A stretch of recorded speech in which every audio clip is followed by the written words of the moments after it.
धन्य है वह माँ। एक माँ भागवत में हुई है सुनीति और एक माँ रामायण में हुई है माता सुमित्रा।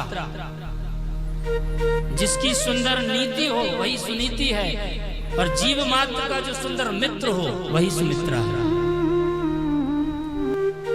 जब भगवान वन को जा रहे थे, भैया लक्ष्मण आ गए, भैया मुझे भी लेकर के चलो, मैं आपके बिना नहीं रह पाऊंगा। भगवान ने कहा कि लक्ष्मण पहले तुम अपनी माँ से आज्ञा लेकर के आओ, यदि तुम्हारी माँ कह देगी तो मैं तुम्हें वन की ओर ले चलूंगा। जाओ पहले माँ से आज्ञा लेकर के आओ। भैया लक्ष्मण आ गए माँ के पास, कहा कि माँ भैया राघव भैया वन की ओर जा रहे हैं, मैं आपसे आज्ञा लेने आया हूँ, क्या मैं वन की ओर जा सकता हूँ भैया के साथ?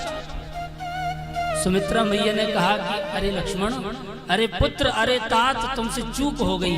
क्या मेरी शिक्षा दीक्षा में कोई कमी रह गई थी जो तुम मेरे पास आए हो? जीव मात्र को जन्म देने वाली देही माँ सुमित्रा हो सकती है, लेकिन जीव की वास्तविकता में माँ तो वैदेही है। वहीं खड़े राम, वहीं खड़ी माँ से पूछ लेना था, मेरे तक आने की क्या जरूरत थी? तात तुम्हार मात गई देही, पिता राम शुभ भांति स्नेही।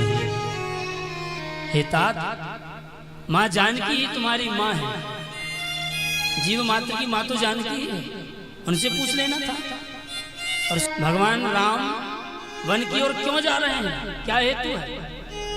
कोई कहता है कि रावण को मारने के लिए जा रहे हैं, कोई कहता है भक्तिमती सबरी के बेर खाने जा रहे हैं, कोई कहता है कि केवट को दर्शन देने जा रहे हैं, कोई कहता है कि भरत रूपी समुद्र का मंथन के लिए जा रहे हैं। लेकिन ये सब कोई हेतु नहीं है। हे तात, तुम्हारे ही भाग्य के कारण राम जी वन की ओर जा रहे हैं कि तुमको सेवा का फल प्राप्त हो जाए, इसलिए वन की ओर जा रहे हैं। तुम्हारे ही भाग राम बन जाए, दूसर हेतु तात कछु नहीं। तुम्हारे ही भाग्य से राम जी वन की ओर जा रहे हैं और दूसरा कोई हेतु नहीं है,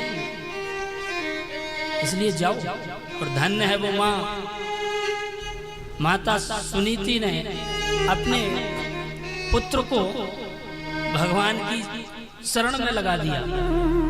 और माता सुमित्रा ने दो पुत्र थे, एक को भगवंत श्री राम की सेवा में लगा दिया और एक को संत श्री भरत जी की सेवा में लगा दिया। शत्रुघ्न भैया को संत भरत की सेवा में लगा दिया। हमारा सच्चा मित्र कौन है?